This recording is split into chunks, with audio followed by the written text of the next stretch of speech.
Welcome to our channel. నేను మీ నవీన్. ఈ నెల అంటే జూన్ 11వ తారీఖున వచ్చే అధిక జ్యేష్ఠ మాసంలో ఏకాదశి అయితే రాబోతుంది. సో దీనికి సంబంధించిన విశిష్టత ఏంటి? ఆ రోజు మనం ఏం చేయాలి? ఏం చేయకూడదు? వీటి గురించి అడిగి తెలుసుకుందాం. ప్రస్తుతం మనతో వచ్చేసేసి ప్రముఖ జ్యోతిష్యులు బ్రహ్మశ్రీ నందిబట్ల శ్రీహరి శర్మ గారు ఉన్నారు. గురుగారు నమస్కారం. వాగర్థావివ సంపృక్తౌ వాగర్థ ప్రతిపత్తయే జగతః పితరౌ వందే పార్వతీ పరమేశ్వరౌ ఆదిత్యాయ చ సోమాయ మంగళాయ బుధాయ చ గురు శుక్ర శనిభ్యశ్చ రాహవే కేతవే నమః. శృంగేరి జగద్గురు పీఠాధిపతులకి కంచి పీఠాధిపతులకి నమస్కారములు తెలియచేసుకుంటూ కార్యక్రమాన్ని ప్రారంభిద్దాం. గురువుగారు, జూన్ 11వ తారీఖున వచ్చే ఏకాదశి ఇది వచ్చేసి దాదాపుగా 3 సంవత్సరాలకు ఒకసారి వచ్చే ఏకాదశి అని అంటున్నారు. సో దీనికి సంబంధించిన విశిష్టత ఏంటి? ఏం చేయాలి? ఏం చేయకూడదు? మీరు అన్నట్టుగా ప్రతి 3 సంవత్సరాలకు ఒకసారి ఈ చంద్రుడి గమనంలో వచ్చేసేసి మార్పులు అంటే ఏమీ లేదు. మనకు చంద్ర గమనంలో ఒక్కొక్క నెలలో కొన్ని గంటలు మిగిలిపోతుంటాయి రోజుల్లాగా, 27 రోజులు అట్లా. అంటే ప్రతి నెల 3 రోజులు అట్లా. మనకంటే 27-28 రోజులు ఉన్నప్పుడు మీకు గమనించుకుంటే 3 సంవత్సరాలకు ఒకసారి ఒక నెల అదనంగా వస్తుంది. ఓకే ఓకే అట్లా అంటే 1 లేదా 1.5 రోజు అధిక జ్యేష్ఠ మాసం. ప్రతి నెల అది వైశాఖ మాసం నుంచి ఆశ్వీజ మాసంలోనే వస్తాయి. ఓకే అంతే తప్ప కార్తీక మాసం అధిక మాసం రాదు, మార్గశిరం, పుష్యం, మాఘం, ఫాల్గుణం అసలు ఇవి అధిక మాసాలు రావు. చైత్ర మాసం నుంచి మొదలు పెట్టుకొని ఆశ్వీజ మాసం వరకు మాత్రమే అధిక మాసాలు వస్తాయి. అది కూడా ప్రతి 3 సంవత్సరాలకు ఒకసారి. ఎందుకంటే నెలకి 1.5 రోజు తక్కువగా వస్తే మీకు ఏమైపోతుంది, సంవత్సరానికి 12 రోజులు. అట్లా 2 సంవత్సరాలకి 2.5 సంవత్సరాల మధ్య కాలంలో ఒక నెల అదనంగా వస్తుంది. దీనిని అధిక మాసము అని అంటారు. ఈ అధిక మాసానికి ప్రధాన దేవత ఎవరయ్యానంటే విష్ణు భగవానుడు, పురుషోత్తముడు. అందుకే దీన్ని పురుషోత్తమ మాసం అని. అలాగే ఇది క్షయమైపోయిన తరువాత మిగిలిపోయిన మాసం కాబట్టి క్షయమాసము అని. అలాగే ఈ యొక్క మాసములో ఎటువంటి శుభకార్యాలు చెయ్యరు కాబట్టి దీనిని మలమాసము అని కూడా అంటుంటారు. అయితే దీనికి చాలా ప్రాధాన్యత ఉంది నవీన్ గారు.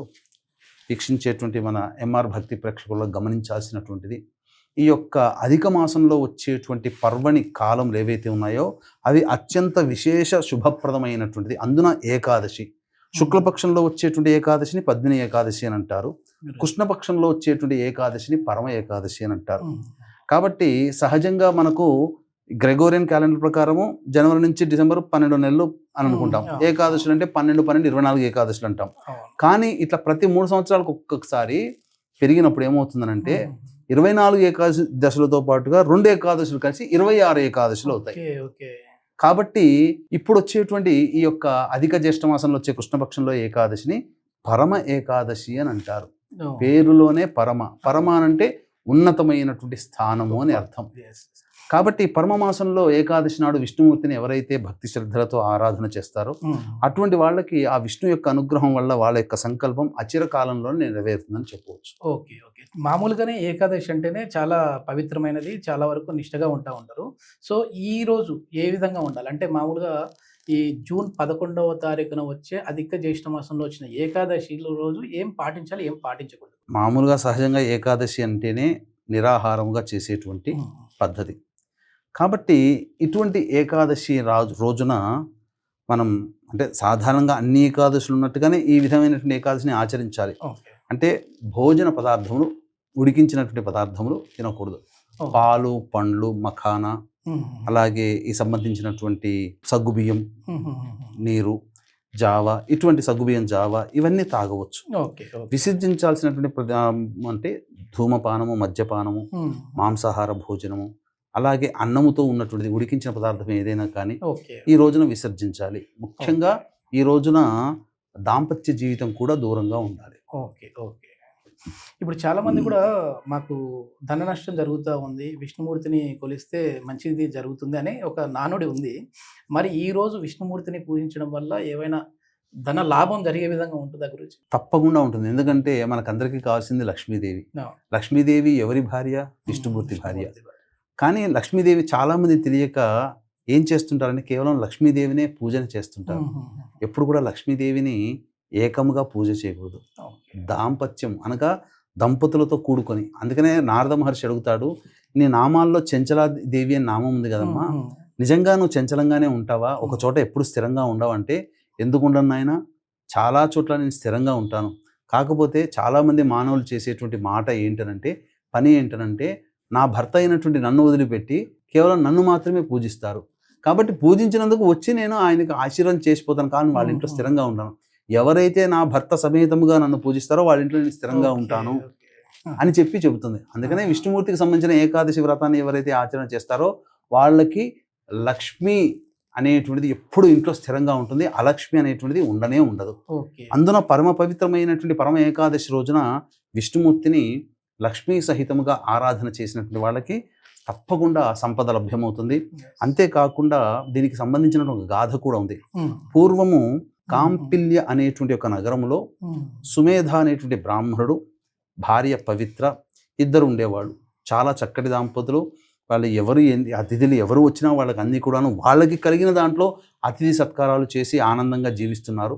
కానీ వారికి లక్ష్మీ కటాక్షం లేక బాగా దరిద్ర బాధను అనుభవిస్తూ ఉంటుంటే ఒకనాడు అతనికి, ఆ బ్రాహ్మడు సుమేధ అనే బ్రాహ్మడికి మనసులో కలిగింది ఏమనంటే, మనం ఇక్కడ కాకుండా వేరే ప్రాంతానికి వెళ్ళి సంపాదించుకుందామా అని చెప్పి ఆలోచన చేసి తన భార్యతో ఈ విషయాన్ని పంచుకుంటే, మనకు పూర్వజన్మ కృతం వల్లనే ఈ జన్మల్లో మనకు లభించే మంచి చెడు కానీ డబ్బు హోదా ఇవన్నీ కూడా, కాబట్టి మనకి దక్కాల్సింది గత జన్మలో బాకీ ఉంటే తప్పకుండా దక్కుతుంది. దానికోసం మనం పరిగెత్తి వేరే దేశానికి వెళ్ళి ఇబ్బందులు పడేదానికంటే ఉన్న దాంట్లో మనం సర్దుకుపోదామని చెప్పగానే అంతటా ఆలోచన చేసి విదేశాలకు వెళ్ళి సంపాదించుకోవాలనే ఆలోచన విరమించుకున్నాడు. కానీ ఒకానొక సమయంలో కౌండిన్య మహర్షి అనేటువంటి వారు ఆ ఇంటికి రావడము, ఆ విధంగా వాళ్ళకి అతిథి సత్కారాలు ఆయనకి చేసిన తర్వాత మధ్యలో తమకున్నటువంటి ఆర్థిక బాధను వెలుగుచ్చిన తర్వాత అప్పుడు ఈ కౌండిన్య మహర్షి అనేటువంటి వ్యక్తి ఈ అధిక మాసంలో వచ్చేటువంటి రాబో మాసం అధిక మాసం నాయన, మాసంలో వచ్చేటువంటి ఏకాదశి వ్రతాన్ని ఆచరించు, తప్పకుండా నీకు అనుగ్రహం జరుగుతుంది అనగానే ఆ విధంగా అతను చెప్పిన విధంగా ఆచరించారు. అంతనే అచిరకాలంలోనే వాళ్ళ సంబంధించినటువంటి రాజుకు, ఆ రాజు వాళ్ళకి వచ్చి ఆస్థాన ఉద్యోగం లభించడం అన్నీ జరిగిపోయాయి. ఇదంతా ఎవరు చెప్పారు? ఈ అధిక మాసం యొక్క ప్రాముఖ్యతని అర్జునుడికి శ్రీకృష్ణుల వారు తెలియజేశారు. ఎందుకనంటే ఈ అరణ్యవాసంలో ఉన్నప్పుడు వాళ్ళకి ఏమి పని ఉండదు కదా. ఈ అరణ్యవాసంలో వాళ్ళు ఇంటికి సంబంధించినటువంటి అవసరానికి సంబంధించిన కష్టకాయం చేసుకుని మిగిలిన సమయంలో కృష్ణుడు ఎప్పుడు వచ్చినా ధర్మ మార్గం సంబంధించినటువంటి ఆలోచనలు చేసేవాళ్ళు.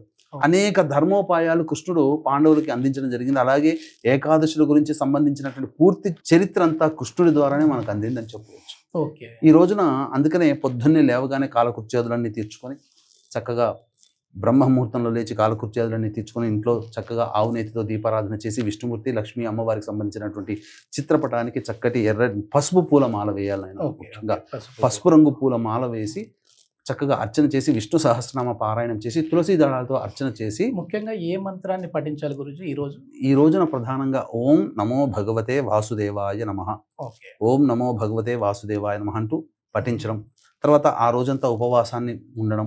సాయంకాల ప్రదోషకాల సమయానికి మళ్ళీ కాళ్ళు చేతులు కడుక్కొని చక్కగా మళ్ళీ ఒకసారి ఇంట్లో దీపారాధన చేసి విష్ణు సహస్రనామ పారాయణ చేసి దగ్గరలో ఉన్నటువంటి దేవాలయాన్ని దర్శనం చేసుకొని స్వామికి అర్చన చేసుకుని వచ్చి ఆ రోజంతా అవకాశం ఉంటే జాగారం చేయవచ్చు నామస్మరణ చేసుకుంటూ. లేకపోతే చాలామంది నిద్రపోతున్నారు. తర్వాత మళ్ళీ తెల్లారి ద్వాదశి తిథి రోజున చేసి మళ్ళీ స్వామివారికి సంబంధించినటువంటి విష్ణు సహస్రనామ పారాయణం చేసి ఇంట్లో భోజన పదార్థాలు వండిన తర్వాత ఎవరైనా అతిథులకి అన్నదానం చేసిన తర్వాత అప్పుడు వాళ్ళు భుజించినట్లయితే తప్పకుండా ఆ యొక్క విష్ణు యొక్క అనుగ్రహం వలన ముఖ్యంగా వాళ్ళ యొక్క వంశంలో ఉన్నటువంటి మరణించిన వాళ్ళకి నరకలోక ప్రాప్తి నుంచి విముక్తి కలుగుతుంది. వాళ్ళ యొక్క వంశం ఉద్ధరించబడుతుంది. ధనధాన్యానికి లోటు లేకుండా ఉంటుంది అని చెప్పవచ్చు.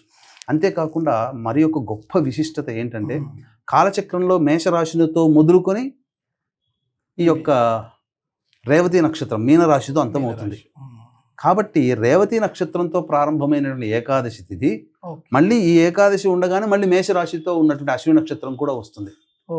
కాబట్టి చాలా విశిష్టమైనటువంటిది. ఈ అశ్విని నక్షత్రం కూడా ఉంది కాబట్టి క్షిప్ర నక్షత్రం అనగా అత్యంత వేగవంతమైనటువంటి శుభ ఫలితాలను ఇచ్చేటువంటి నక్షత్రాలు అశ్విని నక్షత్రం ఒకటి. కాబట్టి ఈ విధంగా ఆచరించినటువంటి వాళ్ళకి అశ్విని నక్షత్రం యొక్క ప్రభావం వలన అచిరకాలంలోనే మామూలుగా ఏదైనా ఒక మంచి కార్యం చేస్తే 10 నిమిషాల్లో లేదా 10 రోజుల్లో వచ్చే ఫలితం ఒక్క రోజులోనే వస్తుందని చెప్పవచ్చు. ఇప్పుడు వివాహాలు కాక ఇబ్బంది పడే వాళ్ళు ఉంటారు కదా గురూజీ, అదేవిధంగా వివాహమైన సంతానం ఆలస్యం అయ్యేవారు ఉంటారు. అట్లాంటి వారు ఈ రోజు ఈ విష్ణుమూర్తిని ఆ అమ్మవారిని పూజిస్తే ఏమైనా వాళ్ళకి సంతాన యోగం ఉంటే విధంగా ఉంటుంది? ఎందుకనంటే సంతాన కారకుడికి సంబంధించి సంతానాన్ని పొందేటువంటి మంత్రాలలో ఎక్కువగా ఈ యొక్క వేణుగోపాల స్వామి, సంతాన వేణుగోపాల స్వామి యొక్క మంత్రాన్ని, అది కూడా విష్ణు స్వరూపమే కదా. ఓహ్! అందుకనే సంతాన గోపాలం యొక్క అనుగ్రహం కూడా ఈ యొక్క ఆచరించడం వల్ల కలుగుతుంది. ముఖ్యంగా దంపతులు, ఆది దంపతులు పార్వతీ పరమేశ్వరులు, లక్ష్మీనారాయణులు అని అంటాం. Yeah. కాబట్టి వాళ్ళని ఏ యొక్క కోరికతోనైతే మానవుడు సంకల్పం చేసుకునే యొక్క వ్రతాన్ని ఆచరిస్తాడో ఆ యొక్క కోరిక తప్పకుండా నెరవేరుతుందని చెప్పవచ్చు. ఓకే గురుగారు, చాలా మంచి విశేషాలు అయితే తెలియజేశారు. అదేవిధంగా ఈ రోజుకున్న విశిష్టత గురించి కూడా చెప్పారు. Thank you. సర్వం శ్రీ ఉమామహేశ్వర పరబ్రహ్మార్పణమస్తు.